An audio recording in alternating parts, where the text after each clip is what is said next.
ते शरीर बनत जातं आणि त्या ब्लॅक होलमधून ब्राईट होलमध्ये ते 9 महिने 9 दिवसानंतर प्रवेश करतं आणि त्याला कळत नाही मी आतापर्यंत ब्लॅक होलमध्ये होतो.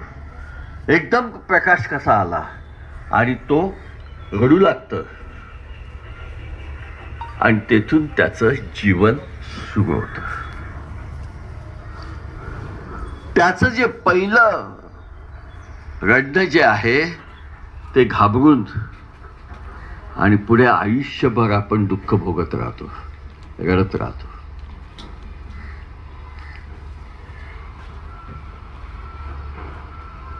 पण तुम्ही बॉडी एनर्जी, माइंड एनर्जी आणि सोल एनर्जी या तिघांवर जर उपचार करू शकलात म्हणजे पेशी कारण पेशींने मसल्स तयार होतात, मसल्सने ऑर्गन तयार होतात, ऑर्गनने एकत्र येऊन सिस्टम तयार होते आणि सिस्टमने बॉडी तयार होते, तुम्ही तयार होता. आणि जोपर्यंत ऊर्जा आहे, एनर्जी आहे, तोपर्यंत ही बॉडी आणि हे माइंड चालतं. आणि ज्या दिवशी ती निघून जाते त्या क्षणी बॉडी 100 उंदीर कुस्तील इतका वास त्याला यायला लागतो. मग 3 ठिकाणी जर उपचार केले तर ती अचूक उपचार पद्धती आहे.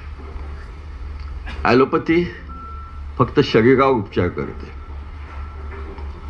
आत्ता कुठे मनावर उपचार आहे, पण म्हणजे काय झोपून ठेवायचं बस, 24 तास झोपून ठेवायचं, कळलं की नाही. स्टेरॉइड देऊन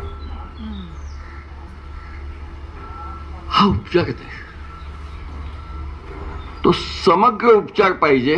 त्याला इंग्रजीत एक शब्द आहे म्हणजे होलिस्टिक उपचार पाहिजे.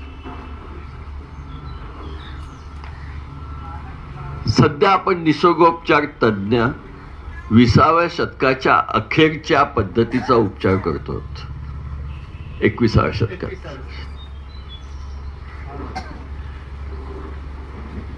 ज्या गुरूंनी त्याच्यावर परिश्रम घेतले त्यावेळेस त्यांना जे माहिती होतं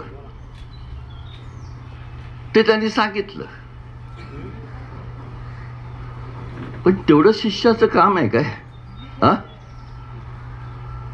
शिष्याने गुरुच्या खांद्यावर बसलं पाहिजे